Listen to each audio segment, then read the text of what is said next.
நான் வந்து டெலிமார்க்கெட்டிங்கில் ஒர்க் பண்ணுறேன். என்னோடய வேலையே ஃபோன் பண்ணி பேசுகிறது தான். நான் ஃபோன் பண்ணி பேசுகிறவங்க பாதி பேர்கள் இல்லை, முக்கால்வாசி பேர் என்னை ரொம்ப திட்டுறாங்க. இப்படி நான் என்னோடய வேலையை பார்க்குறதுக்கு கூட திட்டுறதுக்கு அது அவங்களுக்கு பாவம் சேராதா?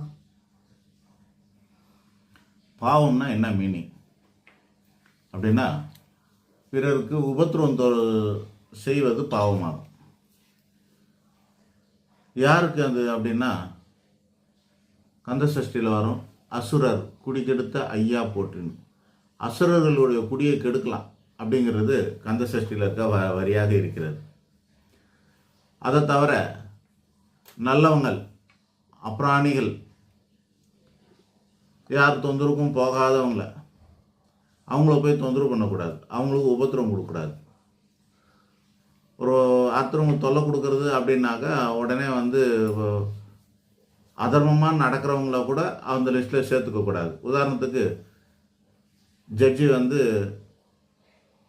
ஒரு குற்றவாளிக்கு தண்டனை விதிக்கிறாரு, மரண தண்டனை, தூக்கு தண்டனை அல்லது ஆயுள் தண்டனை என்னமோ விதிக்கிறாரு. அவங்களுக்கெல்லாம் அது துன்பம். அதுக்காக அந்த ஜட்ஜி வந்து பாவம் பண்ணிட்டார்னு அர்த்தமா அப்படின்னாக்கா அது கிடையாது. குற்றவாளின்னு நிரூபம் ஆனதுனால அவர் தண்டனை விதிக்கிறாரு, அந்த ஜட்ஜிக்கு பாவம்லாம் கிடையாது. அதுதான் அவர் கடமையை செய்கிறதுன்னு அர்த்தம்.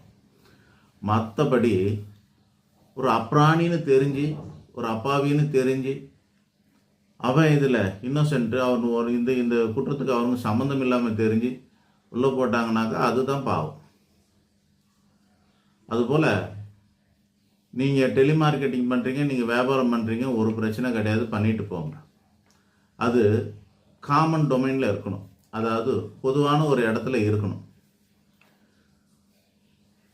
டிவியில் ஏகப்பட்ட விளம்பரம் வருது, அது முன்கூட்டியே சொல்லப்பட்டது தான். இந்த படம் பார்த்தா, இந்த நிகழ்ச்சி பார்த்தா நடுவில் விளம்பரம் வரும்ன்றது தெரிஞ்சுக்கிட்டே தான் பண்ணிக்கிட்டு இருக்கிறோம்.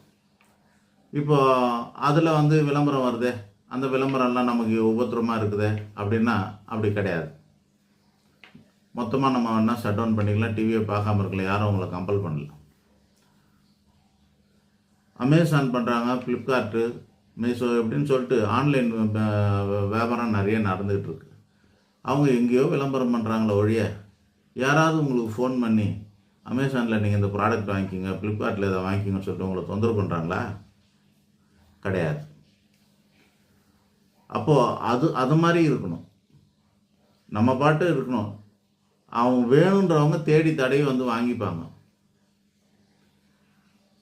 பொதுவான இடங்களில் நீங்கள் விளம்பரம் பண்ணலாம், தவறு கிடையாது.